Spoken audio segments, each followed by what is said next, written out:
Well, tonight the Calgary Flames maintain their streak of winning games in which they score four or more goals.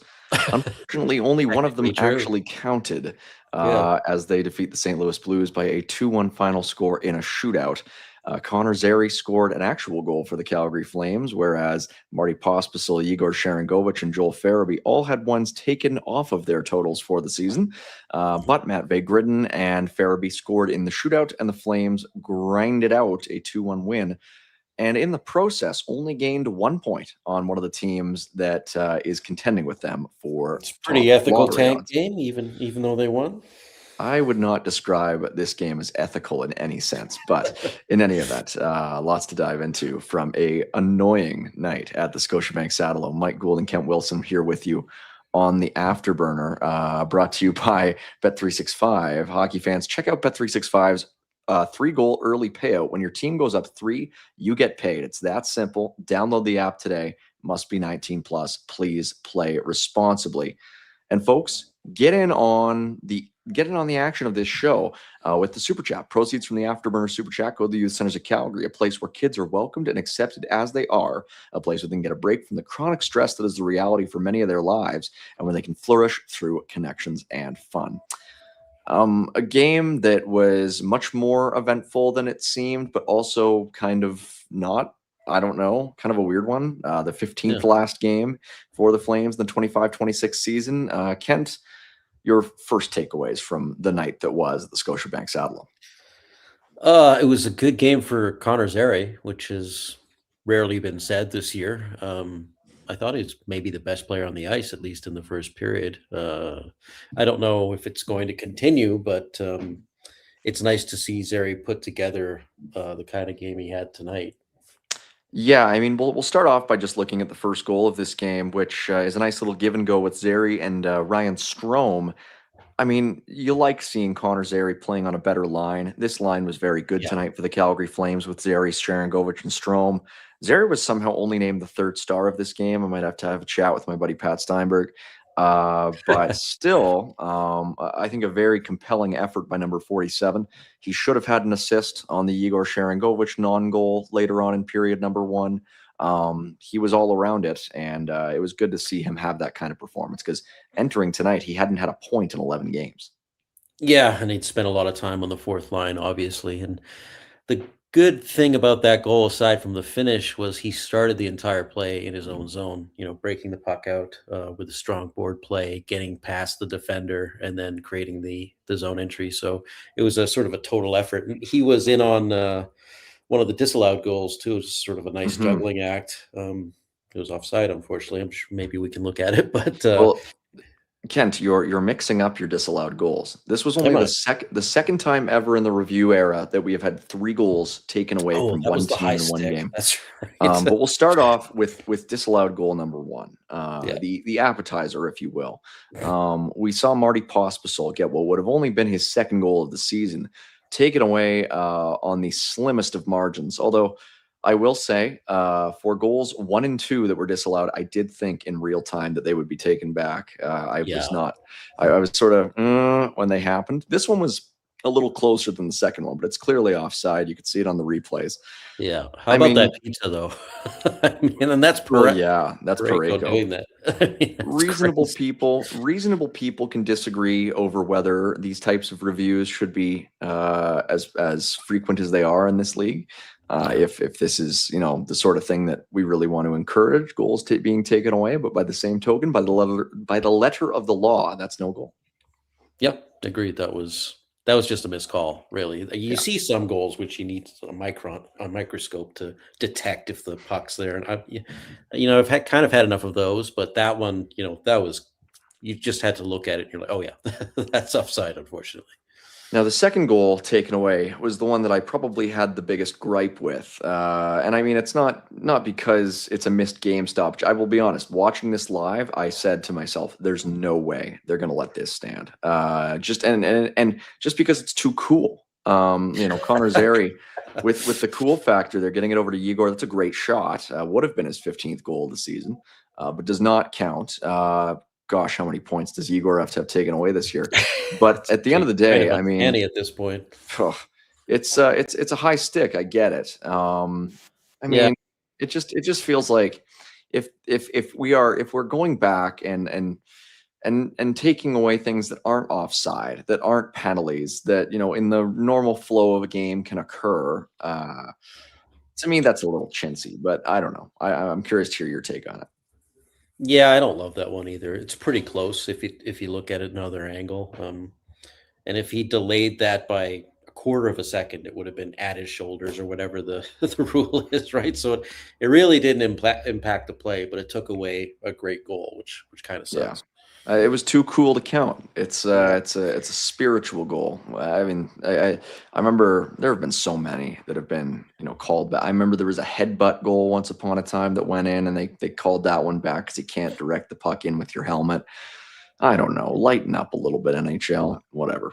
Let people head the puck in. Let people head the puck in. Let people make those cool little high stick plays at Yeah. their head and get it. I mean, I get it. You want to avoid penalties, what? Or you want to avoid guys getting hurt. Oh well. Well, not that Anyway, much. and it's only in certain situations. Yeah. And don't you dare make a stink about missed penalty calls No. or low suspensions. They're Given trying out their to. best. All right. But in that case, we gotta be very, very particular. And of course, that wasn't the last goal taken away from the Calgary Flames in this game. We saw one more, and this one I honestly didn't even notice live that this was No, offside. this was But close. this was the closest to the three for sure. But Joel Farabee has a bit of a jump, and this would have been Jeez, his 16th of the year, I think, for Joel yeah. Farabee. And again, I mean, a really nice finish. Joel Hofer came out of this game. He was named the second star. Like, Pat, what are Oh. we doing? Like Pat, Yeah, he no. allowed 4 goals, Yeah, and he got only one of them he had counted. a golden horseshoe tonight. Yeah, like this is an all-time like over/under parlay Yeah. hit for whoever bet the under, because that I mean Joel Hofer he gets out of this game with a 968 save percentage, and in a just world that's below With an 900. asterisk. Yeah. Oof. But in any event, yeah, I mean, super weird night at the Dome. I would imagine if I was there, I'd be quite aggravated. I can't imagine if it was my first game ever at the Saddledome and I had to watch that. You know who looked aggravated was Blake Coleman. All Oh, night he played pretty angry, after the knee that he received. You could see him going out there and just hunting for heads. Well, not literally, right? But he was okay with, chasing guys down, being all over the Blues. well, is there anything more on the nose than this iteration of the Flames having 3 goals taken away in the same game? A team that has Yeah. struggled to score more than anybody in the league. And the 3 guys who have the goals taken away have, quite frankly, could stand to add a Could have couple. used him. Yeah. And it's just like, oh my goodness! I mean, what a crazy night. Jim Montgomery and his lucky horseshoe. I mean, he must. I mean, that's Montgomery. He's probably got a little bit of Irish. I mean, he's taking that luck from yesterday and redeeming it all in one night. I think the main thing about that is they're all pretty legit plays. Like sometimes you get goals called off when your guy falls into the net or it goes off your skate. It's some fluke, and you go like, all right, well, easy come, easy go with those ones. But those were all all legit plays, right? Yeah, like it's not like a guy, there's a puck bouncing around in the crease and it bounces in off a guy's skate and they spend 5 minutes figuring it out if it's a kick or Kick it something. in, yeah, Like those are 3 nice shots that all beat Hofer clean, clean, and yeah. it is what it is, I guess. But and then to add insult to injury, so we saw a fair few strange things in this game. Now, first and foremost, we saw Calgary kid Dylan Holloway getting his 15th goal of the season in period number 2, pretty early on in the second period. Jimmy Snuggerud and Robert Thomas getting the assists on Holloway's goal. I'm sure he had a fair few folks in attendance, the former Okotoks and Edmonton Oiler. This is Mhm. just a 2-on-1, kind of a tough one. Cooley thought he had it, didn't have it, sneaks through him. And then, so that's tough, but that's a goal. I mean, I'm sure they looked at it to see if it was offside, but it clearly wasn't. Not that one. But I mean, just overall tonight, I mean, beyond the goals, I mean, obviously with the goals, the disallowed goals, it's not really their call at the end of the day. I mean, they're on the phone with the situation room. There are lots of voices being heard and they make a call. but a strange game for the officials. Mm-hmm. Like, I mean, Yeah, a bit all over the map. the one that really sticks out to me is the knee on Blake Coleman, which I believe was late in the second period. And at that point, I'm not sure. I think the Flames had maybe had one power play at that point, Yeah, and they evened it up. I mean, to me, that was just. I mean, and that was after all the disallowed goals, and so it was just like, oh my goodness. So I mean, what are you going to accomplish Well, out how of about that? that interference call in Oh overtime too? Like, and we haven't talked about the refs much this year. It hasn't really no, we mattered too haven't. much, and the officiating mostly has been fine in my view. But yeah, that was all right. Whatever. It was a weird one. Yeah, I don't. I find it kind of gauche to complain about officials most of the time. I find, Yeah, it's a little. It can sort of come off as homerish or more being a little feast or famine one sided. But in this yeah. case, I just thought it was just a very strange night. I don't like. I'm not even saying it was bad. I'm not even saying it was biased. I'm just saying it was just a strange game that kind of left everybody feeling a little weird. I think. I would say if But we were in the playoff hunt or we were contenders or something, I would have been oh absolutely furious with this yeah, game. folks would be But mad. yeah, it's luckily the 2 points don't matter too much while they won anyways. But Yeah. um, Yeah, it feels like one of those games. Like I still remember the game that the Flames played against Buffalo that one year where Troy Brower took 3 straight face-offs in the defensive zone in overtime and they in lost. overtime, and he Yeah, lost, I think, all three of they them. Yeah, lost all 3 and then they scored in overtime. And correct. we still remember that game because it was weird. And Yeah, this game, I have a feeling that 7 years on, or however long it's been since that Buffalo game, we'll be saying, "Hey, remember that game where the Flames had 3 goals three taken goals to away in like the span of 30 minutes, and they still found a way to win because whenever they beat a goaltender 4 times in one game, they still always seem to manage to do it." This will be an unofficial continuation of a very long streak of now 50 plus games where the Flames have scored 4 goals and have won all of them. Um, now, That'll be I'm not sure if we have the shootout, or at least either of the goals from Farabee or from Matvey Gridden. Before we got to the shootout, though, a weird overtime as well, like of just strange stuff, lots of penalties.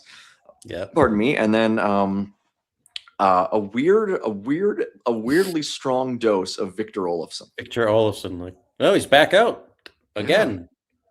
He's been on the they, fourth line all night. they kept the same unit on the ice for the entire overtime power play. I was perplexed by that. Has he scored a single point as a Flame yet? I think he has a secondary assist.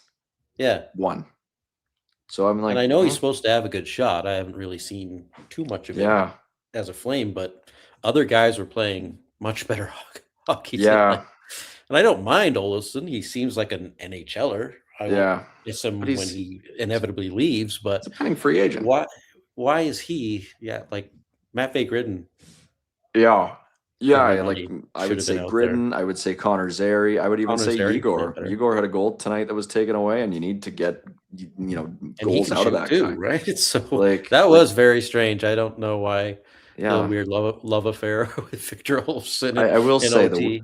the one comment on the broadcast that I will take quibble with is Olofsson's been very good tonight, and Huska rewards guys who have good nights, and that to me was just totally incongruous with the rest of the game that I watched. I didn't Yeah. really factor in Olofsson as a factor at all, but No, he was just a guy. it's He wasn't fine. bad. He was fine. Yeah, but there was other guys who clearly Yeah, had better games. But I don't know. Maybe it's one of those coach hunches like, I think this guy, yeah. he's gonna do it tonight. And he Poor did. poor Marty Pospisil ends up with 0 shots on goal in tonight's game, even though he scored a goal. Oh, just It what has could have not been. been his year, that's for sure. No. Oh my goodness. I mean, it's funny. I saw a diagram today, like a chart today of the splits of Columbus Blue Jackets players before and after they hired Rick Bowness. And that is a team that looks to me like they might even be going to the playoffs with the way that they've been playing over the last month and a half. Ever since Bowness took over, it's been night and day. That'd be amazing. And they're right there. I mean, they're 1 point back of Detroit, and Detroit is free falling. That's a terrible team. Columbus has points in each of their last 10. Sorry, I couldn't resist. And So I mean, so I see those splits and I just think to myself, like the number of guys on this team who just can't catch a break. Yeah, And tonight was a night where it's just like, how many guys on this team tonight would have had a point if not, right? Like if not for something. And obviously that's not anybody's fault per se. It's just not. It's just just is not what the it way that. is. It's just not the way that things are breaking. No, And I but just they kind of need everything to go badly this year, in my they view, do. anyway. So They do. it's the bad luck is actually good luck if you look at it that way. It's true, and they won this game in the best manner possible for the reverse standings because, as we see here, Flames move up to 61 points. They are still 1 point back of Chicago with a game in hand. They are still 4 points back of the Blues. They are still 6 points back of the Jets. They're still 3 points back of the Rangers. They've got plenty of ground that they Mhm. still need to cover to catch those teams. And they beat the Blues. I believe that ended an 8-game losing streak at the hands of the St. Louis Blues, which is Hmm. again, always just an annoying opponent for the Calgary Flames. We saw them steal a playoff spot away from them last year, and this year it feels like they've been trying to steal their draft lottery positioning, and they just can't seem to get out of their way. I think it's a two horse race now between Calgary and Chicago for second last. I think so as well. We'll see Chicago in action tomorrow, taking on the Minnesota Wild, which will be a tough test for them. But in any event, there will be lots of time to litigate the future of the draft lottery placement Indeed. for all these teams. I mean, we were sort of going over it on the warmies before the game.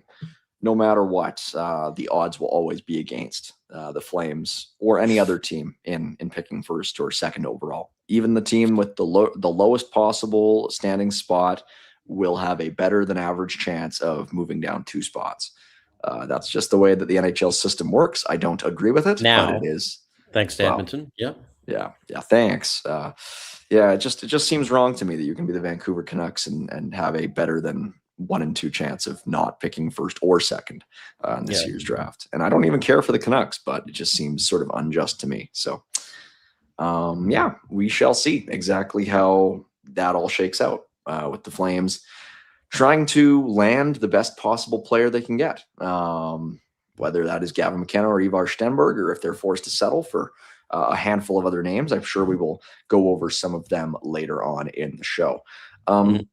You know who always helps folks catch good breaks, not bad breaks?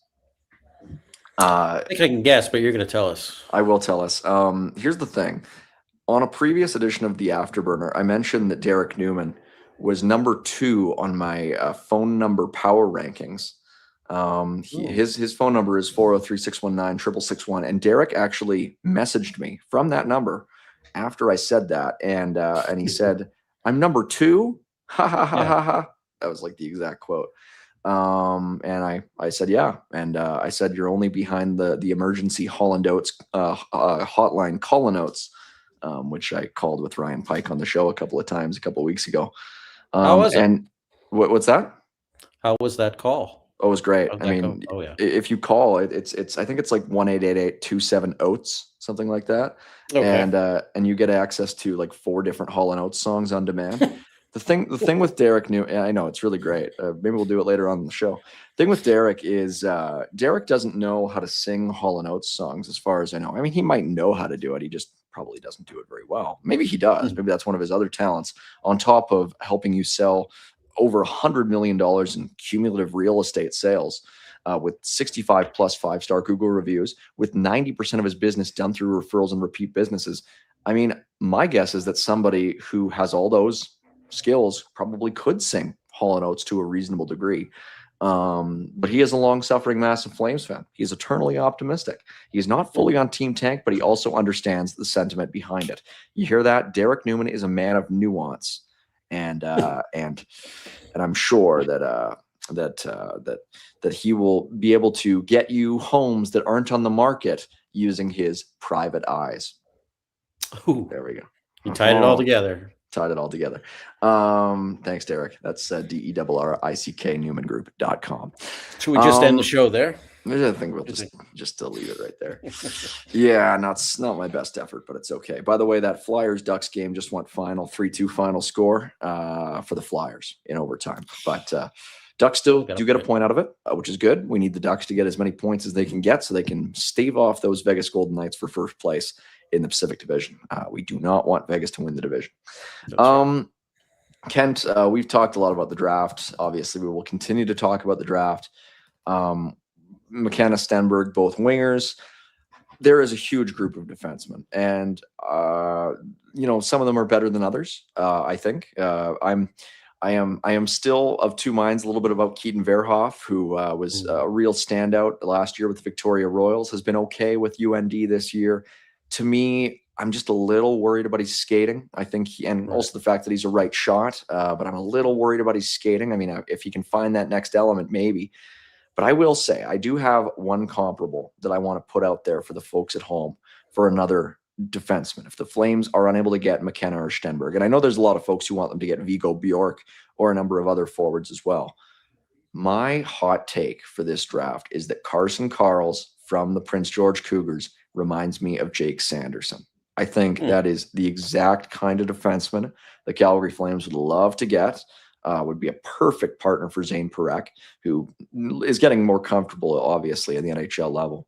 I just think with Karls, the sky is the limit. I would love to see that guy go to college for another couple of years. I know there are another few defensemen, Cameron Reed or Chase Reed, rather. Cameron Reed's already with the Island or with the Predators. Chase Reed and Albert Schmitz and Ryan Lynn and Daxon Rudolph, who are also part of a top 10 that is absolutely stacked on defenders. All defense, yeah. Yeah, I mean, if you're not getting McKenna or Stenberg, I really think you're taking a defenseman at this point in the draft, because I've made this point with numerous different co-hosts, and I still don't know how I feel about it, with Vigo Bjork maybe being the only outlier.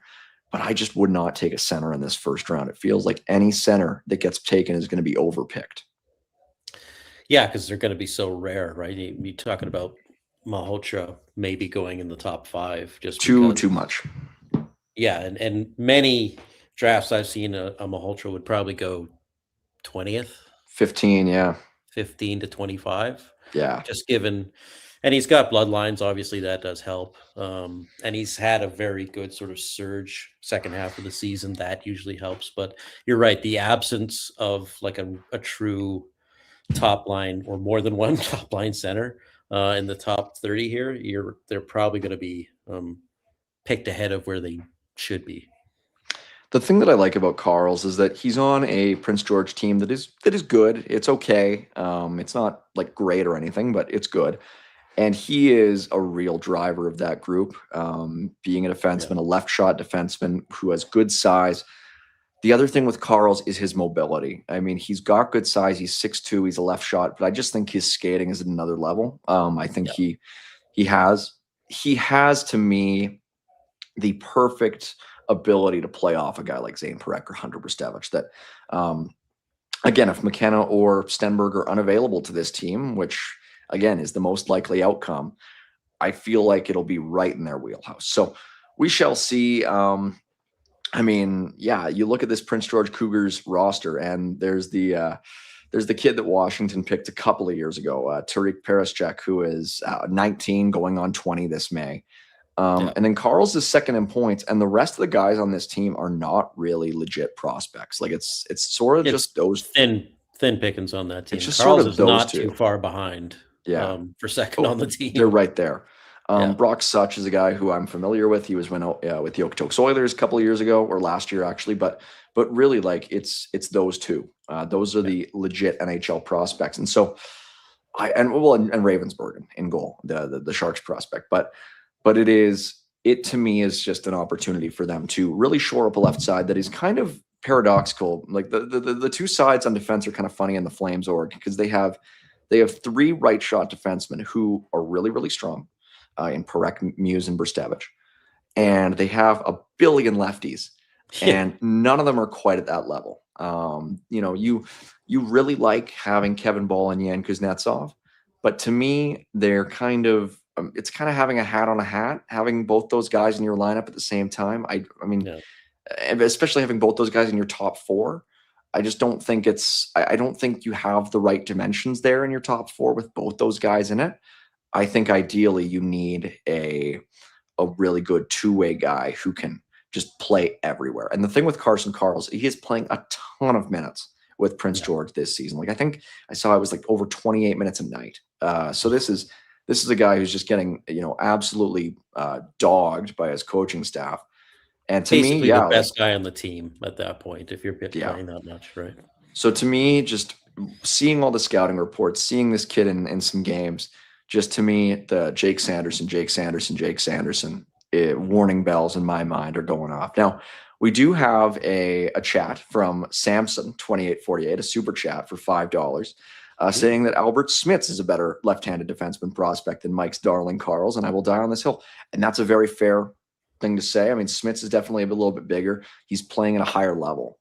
He's playing in the Liga, which, I get it. You want to have a guy that's got a little bit of weight, got a little bit of a pro body, who's playing, these types of minutes, and you like what you see when you have a guy who has 13 points in 38 games in the Liga while playing top 4 minutes. But I don't know. I really like Carson Carls. Maybe I'm just biased. Maybe I just like my Western Hockey League guys, but it's just tough to what it is. compare across those sort of leagues too, right? Super hard. Up until a pro league like that, it's really difficult to say what Smits would look like in the same. Well, that's the thing is you get some of these guys in pro leagues when they are 18, 19, 20, and you can say that maybe that it's maybe a bit of a safer pick because you have them already playing in those competitions. Just sometimes that is the peak of what we see with guys, and it's funny. You know who announced his retirement today from professional hockey, Ken? Tim Erickson is a guy who also played very similar types of minutes in the Swedish league, not the Finnish league, which is a better league, the Swedish league, at that age. And so, like you said, it can be really hard to translate, and it can be really hard to sort of transpose. You have to have eyes on these guys, and we have not watched Albert Smits to the extent that Todd Button and his staff will. But yeah, I mean, it's going to be really hard for the Calgary Flames to resist the temptation to take a defenseman, I think, if McKenna and Stenberg are off the board. And the other thing is that what would it look like if they do get one of those defensemen and then they find a way to get the Rucks, right? Because we've seen now Craig Button recently was saying that he has both the Rucks in his top 15. Oh, okay. Which I am all I buy it. I buy it. I don't think they're going to last. I really don't. The sort of, I think teams are going to be all over this. I think we are going to see, like, I remember I think back 2 years ago. I remember the trajectory that we saw Tijagin on in his draft year, and he went from the start of the year to a 45-50 range guy, to mid-year being sort of seen as a 20-30 guy. At the draft, he was sort of consensus number 10. He ends up going number 6. Right. And with the Rucks, it's been a little less meteoric, steep. But I would be shocked if these guys aren't gone by 20. And I do think there's going to be a team that finds a way to get both. Yeah, and I mean the Flames might be that team given all the draft capital that they have.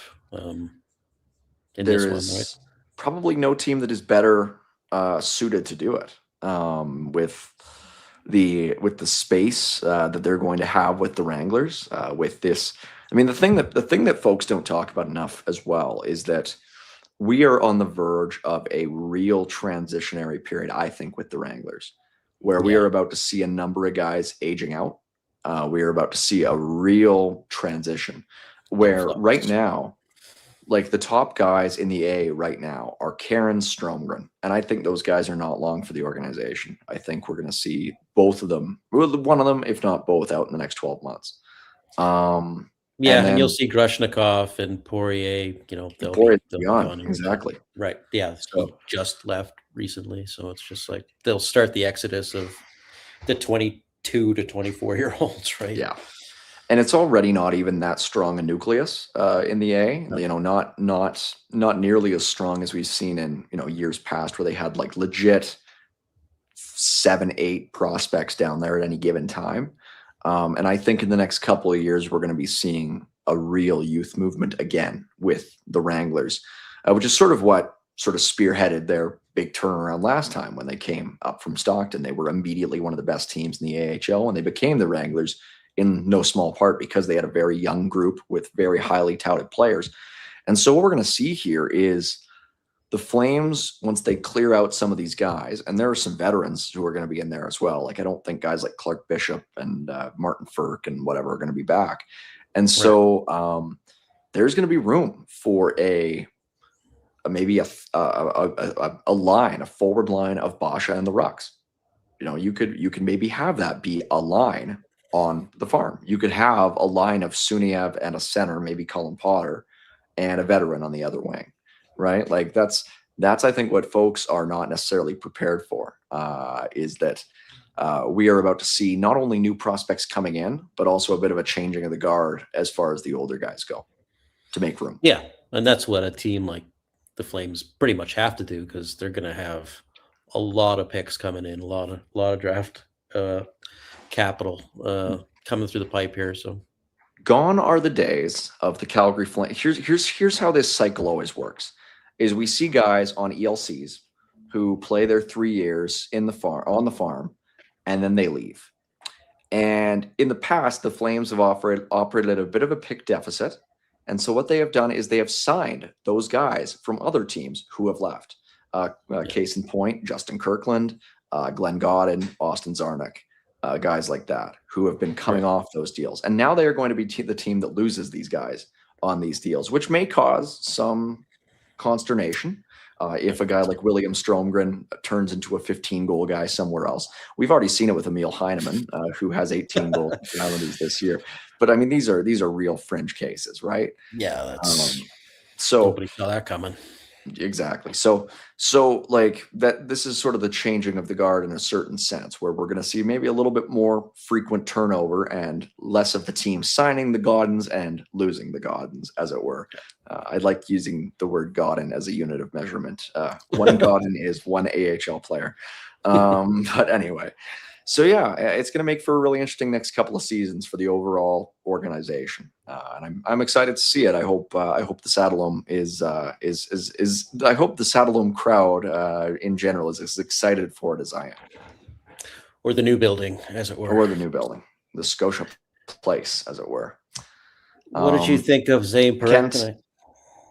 I thought he was fine. I thought he had his moments. I thought he was active. Had his moment. Yep. I think the power play is still a bit of a mess, and I am really interested to see what happens with the whole organization's coaching ranks next year. Yeah, because we don't often see the NHL and AHL clubs play sort of just this poorly as a whole.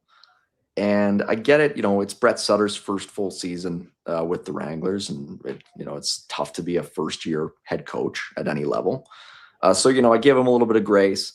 His staff is actually reasonably well tenured. A lot of those guys have been down there for a while, so I wonder if we'll see some changes down there. Yeah. And I wonder if we'll see some changes up here, because this power play stinks. It's just awful. And I mean, part of it's personnel, but these the guys roster to a large degree, I would say. But you're right. They haven't found anything that really works consistently yet this year. And they change it up every 3 games, Kent. Yeah, like it's awful. Like why is I can't even get into it. If I get into my qualms with the power play, we'll be here for hours. All right. Like how has it not occurred to anybody at this point to do just a 5-man unit of Parekh, Gridden, Coronado, Zary, and I don't even know who would be the 4th guy. Sure, Igor. Why not? It just feels like they try to spread it out. And they change it all so quickly, and the lines get changed so quickly. And I get it, it's all a meat grinder. I keep equating it all to a meat grinder. It just all comes out as pink slime in the end. But just, what is the process? Like, I just don't understand it some of the time.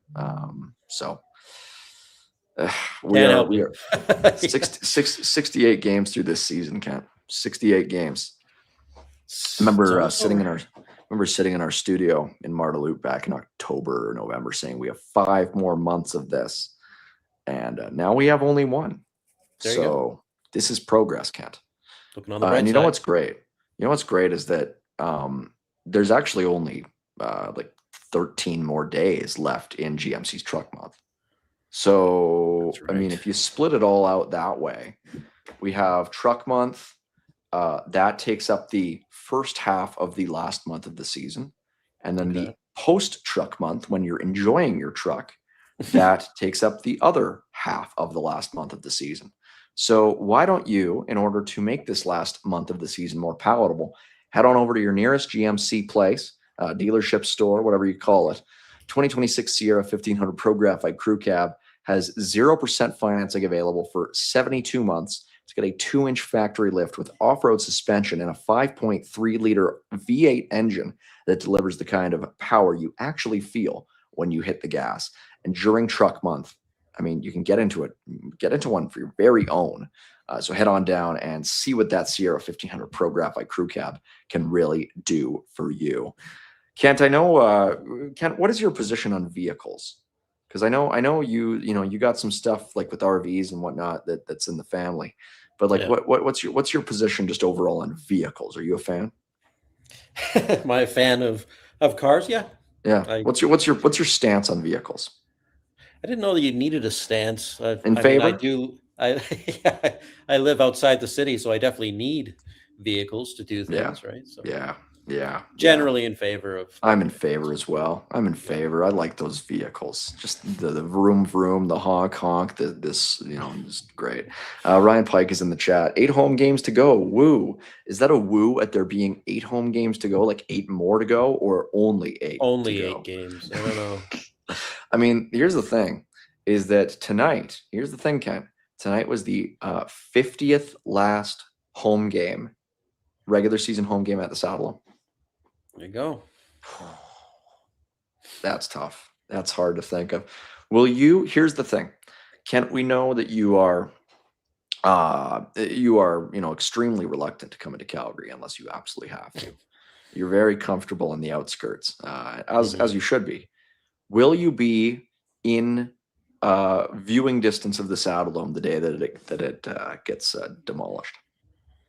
I don't plan my life that far ahead. I'm sorry. Maybe. Could be. It might be in Hawaii. It's not that far in the future. It's not that far in the future. It's far enough that I would never commit to that. Pike says it's 51st last. If there's 8 more this season, and there's 41 next season, that's 49. That would seem to just suggest to me that 50 is tonight. But isn't there an extra home game next year? Oh, for crying out loud! There's 84 games next season. Oh, you lose. Hi. Oh, you know what? I'm honestly surprised is that Jack knew that. I feel like this came up the other day because I think it was Ryan that was saying the same thing. And oh my god, Hinder, and then someone noted, there's 2 more games. Do you mean to tell me that we have to sit through 84 games next season? Surely, surely, a tough one. Surely there must be fewer preseason games to offset for this. I think there are. Is there? That would be nice because they're awful. This is something that I would have known in October, and now that it's March, I'll be honest, don't care. I'm checked out. I do care, but wow, that Pike is saying, Jack, that you're a professional. You're a real professional, and you are. Sir. You are. That's right. We appreciate your thoughtful and keen eye. Your thoughtful eye. Oof, Jesus, it must be 11:13 p.m. Kent, big news today in Flames prospect world. Here are 2 guys who were not named finalists for the Hobey Baker Award this season. Okay, 2 guys who were not. I'll expand this to 3 guys who were not named finalists for the Hobey Baker Award this year. Okay, Michael Hage, a very good player for the Michigan Wolverines, one of Canada's very best players of the World Juniors. Yeah, Porter Martone, a great scorer for the Michigan State University. That's surprising. On a fantastic line. Cole Reshney. No Cole Reshney, the Flames' first-round pick in 2025. Point a game, North Dakota. They're arguably their top matchup center. You know who was named a finalist in the top 10 for the Hobie Baker Award today was Ethan Wittenbach. Isn't that something? Justifiably. That's Holy smokes. I mean, an amazing freshman season, right? well, the crazy thing also, Kent, is that, you look at it, and this is a top 10 list that is populated, almost exclusively by guys in their 20s, we're looking, TJ Hughes is a guy who played for the Brooks Bandits years ago and is like 24. Guys like Trey Augustine, they're, 20. Charlie Strammel is like 21. He's a senior. He's been in college since before he was drafted. And really, when you look at it, the three guys on the Hobie Baker finalist list who are like teenagers who have just been drafted or are about to be drafted, it's pretty good company. It is James Hagens, who is expected by almost everybody to be the number 1 overall pick in 2025, the year out, ends up going top 10 to Boston, I think like 6th overall, 7th overall. Gavin McKenna, who will probably go number 1 overall in 26. And this Quinnipiac kid who has 58 points this year. Picked in the 5th round. Holy smokes. I mean, I get people are maybe a little disappointed that they lost to Clarkson in the first round of the UCAC playoffs. They're not done. They're going to be playing still, in all likelihood, at large in the NCAA tournament. But this is really something. Even Johnny Gaudreau was not a Hobie Baker finalist in his first year of college. No, it took year 3? Year 2. He was year 2. He was the finalist. He was top 10. He won. And then year 3 was Hobie hat trick, and he won. He got the trophy. And the thing with Johnny is that Johnny's one of the few guys in the last sort of 25 years who has turned into anything of note after winning as a junior or a senior, as an upperclassman, as you say. Typically those guys, we're talking like, Dryden McKay and Andy Mealy and Ryan Duncan and there's a bunch of guys who have won it as an upperclassman and end up sort of being fringe Almost NHLers. Lifetime achievement award for guys who have played in college for 4+ years. Exactly. And so, we look at the guys who have won it at a younger age, and we're talking, typically very, very good players. I mean, there's only one player who's won the Hobie and has gone on to the Hall of Fame. That's Paul Correa. But in all likelihood, Cale Makar will join him. Max Celebrini will join him. There are guys who will, Superstars. in all likelihood, go on to be that sort of caliber of player. Yeah. For Wittenbach to even be part of this is crazy. Yeah, steal of the draft right now, quite clearly. Don't think there's really any debate about it. Yeah. We'll see if he can do something like this again. But it does remind me of, obviously, Gaudreau, but Adam Fox when the Flames picked him and he went into college and just tore the cover off the ball like right away. And I went, whoa, what's happening here? And there was a lot of doubts about Fox. Tons. And then he stepped right into the league and became a star almost immediately. So best case scenario, obviously, you can't say that's definitely going to happen, but that is, like you say, an extremely rare season out of Ethan Wittenbach. Wittenbach, a guy who was, playing 20 minutes a night, basically every game since the end of January for this Quinnipiac team, sort of has gone up and up and up as the season has gone on after sort of starting the year as a middle 6 forward who was not expected to play for Quinnipiac, has gone on to be by far their most relied upon forward. And in all expectation is going to go back to Quinnipiac next year. But yeah, really nice family. I can tell you, Kent, there are some folks out there in the hockey world who, and the people around them, there are lots of, different stories, good stories, bad stories, all sorts of stories about, players, their families, what have you. There's lots of stuff to go around. With Ethan Wittenbach, nothing but good. And I can't say that enough about the player himself, but also the people around him. His agent's a great guy. His dad, family, it's really awesome. So I think the Flames have a really good one here, and just super excited to see, if he can replicate or build upon this under Rand Pecknold again with Quinnipiac. Because I don't think he's transferring. I don't think he's going anywhere. That is sort of my expectation. And why would you after a year like this? Had lots of success this year, and they're apparently known for their strength program. So yeah, it's probably something he needs. But it's that type of pick working out, turning into an impact player or a star player that can really, juice a rebuild. It goes from it's like the Kucherov kind of pick for Tampa Bay, right? They had all their high picks, and then Kucherov comes in, and it's just like that puts them over the top as a true contender. Some folks in the chat talking about Adam Fox. This is weird. Favorably. What happened to the other Fox Calgary drafted? I don't remember there being another Fox. I think they're talking about David Wolf. Remember David Wolf? Remember the German other Wolf? They had the German. I remember listening to 960 that season on my way into school, dating myself. But on my way into school, and they would play the Wolf Howl, and it was like a novelty because he played like 3 games. They signed him. They didn't even draft him. He was a signee, right? Out of he was Dutch league or something. Well, yeah, he was like 34 or not that old, but he was like 24. He was like, I think he was older than that. I think he was like 28. I think he was like older. All right, Jack, or probably Pikes, if he's still there, he'll tell us how old. He'll tell us. David Wolf. Let's find this right now because I just remember he'd played for a while.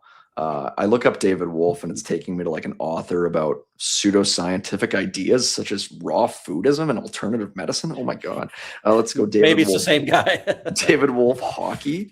David Wolf currently is 36, so he would have been 26, 25. Yeah. So but yeah, he was a free agent signing. I remember he couldn't really skate that well. He could not skate. But that was sort of the first. They had a slew of guys. Oh man, let's see if I can go back in my. They had remember Yasin Aliz? No, Yasin Aliz, and they had Yasin Aliz, and they signed a different guy at the same time. And I'm gonna see if I can find it. It was Yasin Aliz and somebody else. It was it sounded sort of like Stromgren, but it wasn't Stromgren. It was like Stromberg or something. It was something totally different. Anyway, I don't remember any of these people. Two other guys from Germany who they signed at the same time. Okay. Yeah. Did they play at all? No, they're in the American League. Right. Yeah. Just weird. You can go back in time and look at Stockton Heat rosters, and there are names there that you have not thought of there are names you have not thought of in 15 years. Yeah. Remember the hype around Johannes Schindval? Yes. Remember? Mm-hmm. You know what I mean? I do remember that one. Here it is. Found it. Marcus Hogstrom. That's right. Marcus Hogstrom. That is remember a great that? name. Yeah. Marcus Hogstrom. I remember that. Yeah. Man, I'm looking at the 2018-19 Stockton Heat roster now. I just have it open on my screen. Oh man, Mike McMurtry. Oof. Here's a guy who actually played for the Flames. Anthony Peluso. He did. He played for the Flames. He played 4 games. How many penalty minutes did he have? Yeah. In 7, which isn't enough, quite frankly. If you're getting called up, no. And now in the chat, people are shouting out Jakob Naklodl and CJ Lerby. CJ Lerby. Wow. These names. Nakladal, but okay. Yeah. Well, you could be right. I'm pretty sure Naklodl. I just remember Rick Ball saying it that way because he always sort of sounded like he was reaching back into his throat to say it. He would say it stop. He would say it Naklodl. And I was like, oh. Anyway, yeah, we're really it's really off the reservation. Yeah. 11:23 off the rails. No kidding. Let's go to the road ahead. Brought to you by the good folks over at your Prairie Toyota dealers. If you're looking to dominate off the ice as much as your team does on it, check out the Toyota Tacoma. Its standard I-Force engine boasts an impressive towing capacity of up to 6,400 pounds. That is, I think we calculated it at 27 Adam Klapkas. In fact, it's the most powerful Tacoma ever. So whether you're hauling rink to the gear or hauling, did I just say hauling rink to the gear? Oof. Hauling rink to the gear, I think. Hauling gear to the rink or heading to an away game, you can tackle it with ease. Oh, man. Visit shoptoyota.ca or your local Prairie Toyota dealer during Red Tag Days from March through May. There we go. I got through it. Holy smokes. The road ahead, thankfully, Kent is not taking us on the actual road for the next little while. Next up, Friday, a game in which I will be attending And therefore, I will not be on the Warmies or the Afterburner. Do you know who will be on the Afterburner? Press on Friday? seating or No. suite? I think I'll be in press level. There, okay. not the actual press box. Yeah. Hey, if you want to put me in the press box, by all means, I'll take it. But no, press level. I'll be there, Calgary, Florida, on Friday. Should be a weird one. Panthers aren't very good right now. We'll get to a little bit more Panthers talk later in our Bet365, but it's been a weird year out in Sunrise, and we will see the Panthers visiting the Flames. I believe that is the second game of 2 this season with these two teams. So the Flames beat the Panthers 5-3 back on December 28th in Florida. And get this, okay? That's a good one. The top 2 stars of that game, the 3 stars right here. First star, Nazem Kadri, a goal and 2 assists. Second star, Rasmus Anderson with 2 assists. So there you go. And Mackenzie Weegar also scored in that game. So look at that. He scored his first goal of the season for the Flames in that game. And let's see. Let me just check just for posterity. He was a even rating. So good for him. There we go. That was not one of his better games. Here we go. So yeah, second of 2 meetings this year between the Flames and the Panthers. They will continue against the Tampa Bay Lightning 2 days later, and then against the LA Kings 2 days after that, and then against the Anaheim Ducks 2 days after that, and then the Vancouver Canucks 2 days after that. So a nicely perfect spaced out schedule. Yeah. No kidding. We will see a gap at the end of March where the Flames do play in Colorado on March 30th, and then they have 2 days off after that. But for now, it is going to be a real rhythmic finish to the month of March. Yeah, we'll see if we can continue the ethical tank here. Continue the ethical tank, indeed. The Calgary Flames, after tonight's game, they are 27-34-7. They are still in 31st place in the National Hockey League, and that is just a quick look at the road ahead. Thank you again to the Prairie Toyota dealers, and go check out Reg Tag Days. Boy, I just said Reg Tad Days, I think. Red Tag Days, or go to shoptoyota.ca. Boy, what is with these 7:30 p.m. home starts? I get it's Wednesday night hockey. I get their national games, but these late starts just make me loopy. Well, they always go to overtime for some reason. Oh, and that too. This game, with all the stoppages and delays that we saw tonight, this game went basically 3 hours. Yeah, it was a long like one. it started at 7:30, and we went live at about 10:30, and here we are. Here's a question for you, Kent. Tyson Gross, signing from the St. Cloud State University. Do you think we see him at any point in these next 5 games at home? I would have to think so. Yeah, it's worth a shot, right? I mean, I'm all for experimenting with some of the kids down the stretch here. Like, there's no downside, really. Does not count as a recall because they just signed him and he's on their roster. In fact, it would have been one or the other. He could have gone to the A or the NHL, but no in between because he signed after the deadline. The funny thing is that if the Flames were to make the playoffs this year, which is technically not an impossibility just yet, Tyson Gross would not be eligible to play for them in the playoffs this year. But he is eligible to play for them down the stretch as a undrafted signing. However, I wouldn't worry about that too much. If he was traded to the Flames, he would not be able to play for them. True story. Yeah, that's right. It's true. Yeah, you are not able to play in the NHL if you're traded after the deadline. But if you sign after the deadline, you're fine. So today's edition of Weird NHL Rules. We do have a couple of super chats, Jack. Let's put these up on the screen. Super chats proceeds go from us to the youth centers of Calgary, a place where kids are welcomed and accepted as they are, a place where they can get a break from the chronic stress that is a reality for many of their lives, where they can flourish through connection and fun. RM Rider 4440 is our eyes and ears on the ground in PG. I love this. 279. I have Cougars season ticket. Just one, I take it. And Carol's is legit. I love it. Thank you. 279. I that's all I need. You don't need to convince me. I'm all on it. That sounds good to me. Yeah, works for me. Ken Alicia, our buddy, $5. That's what I said earlier today. Calgary needs a solid 2-way defenseman. Chase Reed has an elite shot already and can skate. #fire Huska already. I mean, I am not going to. I am not going to disagree that the Flames will eventually need a new head coach. I think it will come before too long. I think every coach is able to wear out his welcome, and I wouldn't be surprised if that's what's happened here. By the same token, don't mind more of this, at least in the immediate future.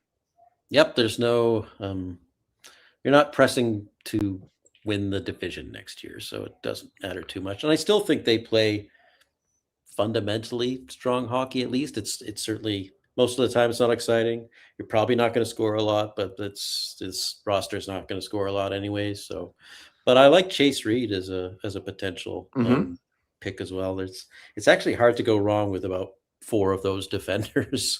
Yeah, it really is a year for defensemen, isn't it? And I mean, I will say, I get folks are going to be a little frustrated considering that Calgary already has Parekh and Brstevich.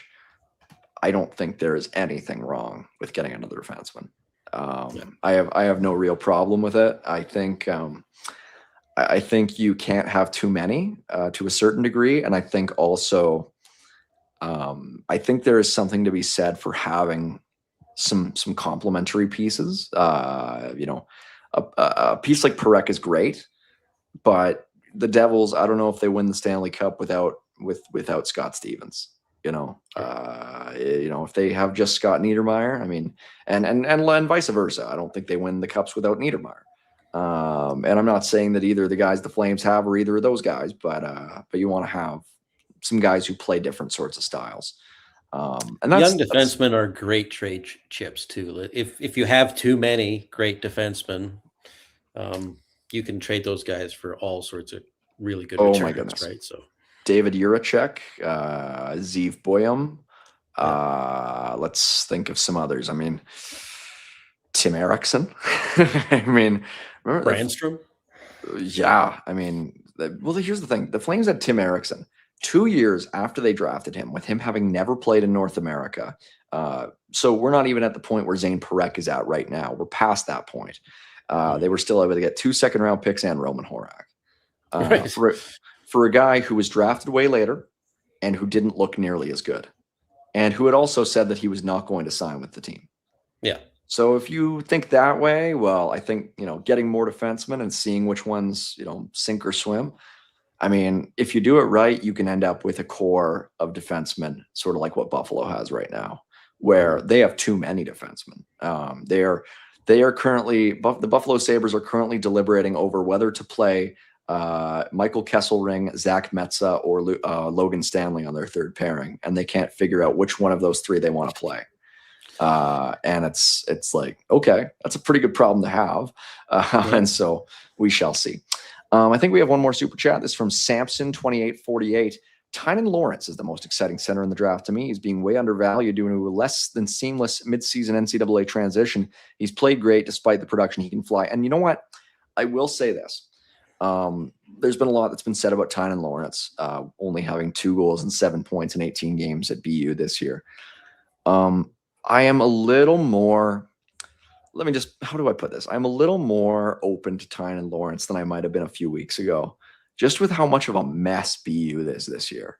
Like, I look at BU and I think of Michigan State like 7-8 years ago when they had Mitch Matson on them.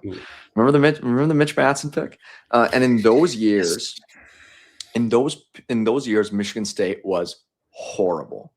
And it took them a solid 3, 4, 5 years to sort of wash off the stink from that, that generation of bad Michigan State teams. And what I think we're seeing with BU this year is a really, really tough situation for a lot of guys. Like, we have seen some strange things happening at BU, a team that is just nowhere close to where they were when they had Max Celebrini. Just a mess. I mean, Jay Pandolfo is their head coach, and it's just been a horrible environment for so many guys. Cole Hudson was their best player this year, but we saw guys like Cole Iserman and Sasha Boisvert and Jack Harvey and Lawrence and Aiden Celebrini, Mac's brother, and Ryder Ritchie and Camille Bednarik all have just huge steps back at BU. That should be a good team, right? It should be. I mean, Sasha Boisvert when the Flames drafted Matvei Gridin out of Muskegon and the USHL, it was sort of him and Gridin were the two guys on that team. And Boisvert goes there last year, goes to UND, goes to North Dakota last year, and he has 18 goals and 32 points in 37 games. And this year at BU, he has 3 goals in 26 games. And so it's like, oh my goodness, what is going on at BU this year? So to that end, I think you can maybe say, okay, why did Tyson Lawrence go to BU mid-season in the first place when it was kind of looking like a bit of a shipwreck, and he was doing fine in the USHL? So you already have a tough adjustment going from USHL to NCAA mid-season, mid-school year, and then to a program that, again, is just like in dire straits. So I don't necessarily disagree with the idea. To me, I don't know where I would pick him. It's one of those scenarios like where with every center in this year's draft, I just don't know where I would feel comfortable taking them. Like with Caleb Malhotra, I feel like that's going to be a good NHL player. I just can't shake the feeling that it's going to be a Barrett Hayton, where it's like, love having that guy on my team. He can play with my stars, but I need the stars to begin with, right? Like, try to pick a star at 5. Exactly. And so, maybe love to get that guy at 15. Same with Lawrence and with Bjork. I have no idea. So it's just, I just don't know what to make of these centers. And I feel so much more confident in the projections of these defensemen.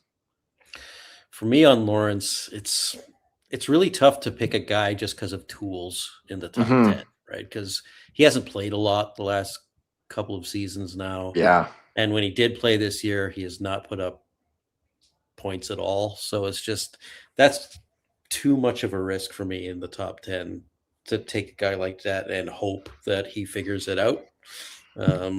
Sounds like he could. Scouts have loved him, since his a D-1 year, right? But it just has not come together. And that's a bit of a red flag, especially early in the draft, right? Scouts love a lot of guys. It can be a tough one.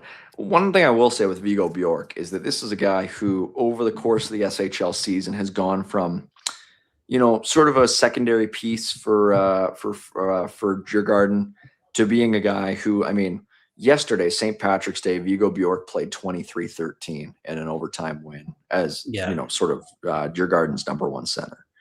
So crazy that is maybe the center who I'm the most bullish on at this point. The only guy in that group of centers who, to me, is at least having a draft year that feels top 10-ish to me, right? Yeah, if the Flames were picking like 10th overall, I think that's the guy. Even like my sights on 6, 7, sort of 6, 7. But like even if they're picking like sort of 6th or 7th overall, like I would maybe. It's just, to me, at 4, it feels tough. But then again, I also said the same thing about Lucas Raymond when Detroit picked him, and that has turned out to be a pretty good pick. So maybe I just don't know what I'm talking about. Reading tea leaves. If you look at the production comparable, Raymond's draft year, Bjork's draft year, they're pretty darn similar. So, and if you can get that guy at center, I get it. He's not the biggest guy, but it's pretty interesting. So. We've already answered the Tyson Gross question, KQ, but probably at some point in the next week. The Rucks are among the CHL's scoring leaders. They are excellent. They would be guys who I would love the Flames to get. That's pretty much it for now. Let's get to our Bet365 bet of the day for tomorrow. Brought to you by Bet365. There are few things more stressful than a close hockey game. One late back check could make all the difference between a chance at playoff glory or early spring at tea time. That's by Bet365, an official partner of the NHL, is offering 3-goal early payout. If the team you're riding goes up 3 goals at any point in the game, they'll pay your bet out early. Hockey fans have enough to stress about with 3-goal early payout. Now your bets don't have to be one of them. Bet365. Download the app today. Must be 19 or older. Please play responsibly. Let's have a look at tomorrow's game. This is Florida against Edmonton. And as we have a look here, Jack, can we see the money line, please? There we are. Panthers are not favored in this game at +125. Oilers at -150. The over-under is relatively high at 6.5. I mean, this is a game between the two reigning Cup finalists the last 2 years, but it doesn't exactly feel like No. a meeting of a couple of Goliaths at this point. We saw the Oilers beat the Panthers 6-3 back in November. Here's a bet for you. Are you going to bet on the Oilers missing the playoffs? You know, it's funny. So I encourage folks to check Daily Faceoff tomorrow because I'm probably going to have a piece. Well, not probably. I am going to have a piece out tomorrow talking about these two teams. If this is a one-off type year, because without Leon Draisaitl, it's tough for the Oilers. I mean, it's tough to see them being a legitimate threat if he's even not at 100% going into the playoffs. And so, yeah, it's tough. I don't know if I'll bet on them to miss the playoffs just because the Pacific is so weak, but I wouldn't bet on them to win the Cup. That's for sure. No. So, I mean, my Cup bet. I think you know who my Cup bet is. I've made it very clear on multiple shows that I'm all in on the Buffalo Sabres. Wouldn't that be something? I cannot wait. I cannot wait to go to the Unicorn and sit there with one of my two Buffalo Sabres jerseys. Maybe soon it'll be 3. I don't know. We'll have to figure it out. See if I can get one shipped to Canada in time for the postseason. But either way, when I'm at the Unicorn, 223 8th Ave Southwest or 1919 4th Street Southwest, I know I'm going to be taken good care of. The downtown location is Calgary's Super Pub, 3 floors, 3 bars, 1 destination in the heart of Stephen Avenue. And on 4th Street, it's near and dear to my heart. It is so close to where I live. No doxing, please. But it's close to where I hang out. I love going down that neck of the woods and sipping one of those game day $7 pints of Molson Canadian. So, and yeah, I mean, when it comes playoff time, Kent, I don't know about you, but I'm going to be in the Unicorn with my Sabres jersey on, watching them beat whichever team they go up against in the first round, because I know they're winning a playoff round this year. I know it. Go to Bet365 and bet that. They do seem to have a bit of team of destiny feel to them, at least right now. They are 9-1-0 in their last 10. Yeah, I think they're 3rd in the league right now, or 4th in the league right now. They are 42-20-6. And the funny thing is that back in the winter, or I guess in the fall, I wrote an article over at Daily Faceoff titled "There's Still Time for the Sabres to Rebound After Another Tough Start." Wrote this on November the 20th. At this time, at this point, the Sabres were 7-9-4. They were 7-9-4 when I wrote this article on November the 20th. And I said, I think the Sabres still have what it takes to make the playoffs comfortably. And since then, Kent, they are 35. They are 35-11-2. Well, because they got rid of their GM, I guess. I've never seen that before. Ever. I've seen the coach thing, but never like the GM just flipping the team immediately. This is the closest thing that I can think of. Is a couple of years ago, the Coyotes were in a playoff spot for most of the 2023-24 season. Like the first half of the season, they were in a Central Division playoff spot. They had won 5 straight games. They had beaten the last 5 Stanley Cup winners in succession, which I think is the only time anybody's ever done that. And they were sitting comfortable. They had Logan Cooley as a rookie. They had Dylan Guenther, who was going to score a bunch of goals that year. And then the first report came out from Kevin Weeks that they were going to move. And after that, I think they lost 11 straight. And so it was like, that's external factors working in the opposite way. And I mean, there was something similar, I think after the Dion Phaneuf trade in Calgary and whatnot, but like, that's sort of precipitated by like external news of some sort, like a trade or something that directly impacts the team, a relocation, what have you. But a GM firing, aside from impacting the guy who eventually in 4 months tried to trade for Colton Parayko and didn't, I mean, is that going to be is it just culture? Like, I don't know. It's the strangest thing I've ever seen, really, when it comes to a team turnaround in the NHL. Coaches make sense because a coach can be a much better coach tactically and strategically. But when Jarmo Kekalainen took over in Buffalo, he had a quote that was like, the whole organization is under evaluation. There were pieces coming out that he wanted to hire his own coach, that Lindy Ruff would probably be the fall guy. And then all of a sudden, It's just it's one of the craziest Everyone things can play hockey. And you know what? You know what? Like I said, I will be at the Unicorn. This is maybe not a promise. I can't promise this because I have lots of obligations, but I will be at the Unicorn when the Buffalo Sabres play in the playoffs. You have my word about that. I will be at the Unicorn, and you All can right. come see me. And I will be at the one on 4th Street. That is a promise because it's just so convenient. But if you wanna come watch Buffalo Sabres playoff hockey with me at the Unicorn, I guarantee you I will be there for at least one of those games. So there we go. Kent, I think we got through everything. I think that's it. I think we've done it. We went over an hour, which whatever. What else is Impressive. new? No last chats, no last thoughts. I think that is it for tonight. 14 more of these to go in the 2025-26 regular season. The Flames won, Kent. Are we going to celebrate? Good for them. That sums up my season to date. Whatever. Mike and Kent Wilson with you. Thanks so much for tuning in. On Friday, it'll be our buddy Bobby Germany with the Warmies, and then the In the Dome boys on the Afterburner. So enjoy all that. Thank you to all of our sponsors. Thank you to producer Jack. For everybody else tuning in, watching tonight, appreciate it. This has been another edition of the Afterburner.